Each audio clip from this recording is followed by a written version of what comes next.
Assalamualaikum warahmatullahi wabarakatuh.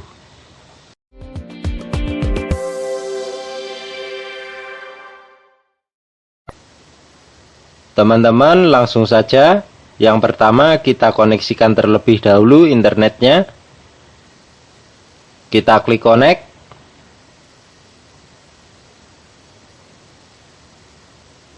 Terlihat ya teman-teman, sudah terkoneksi. Selanjutnya kita ketikkan keyword di pencarian, yaitu kontrol panel.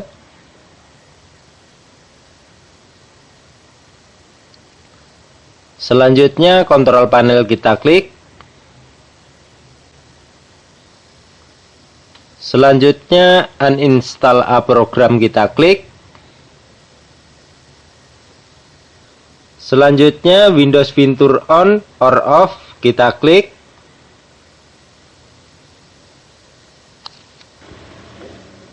Selanjutnya kita checklist .NET Framework 3.5. Selanjutnya kita klik OK.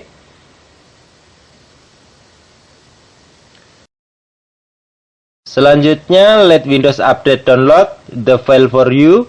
Kita klik. Maka secara otomatis .NET Framework 3.5 terdownload ya teman-teman.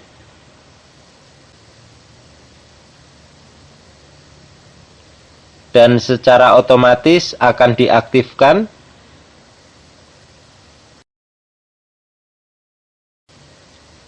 Setelah selesai kita tinggal klik close.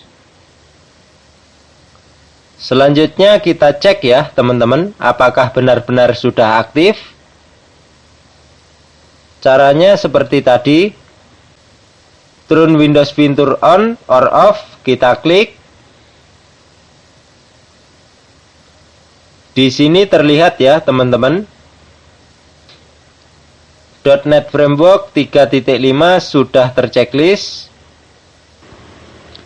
Artinya sudah aktif ya teman-teman. Selanjutnya kita klik OK untuk close. Dan program Inventor juga kita close. Selanjutnya silahkan restart laptop atau komputernya ya.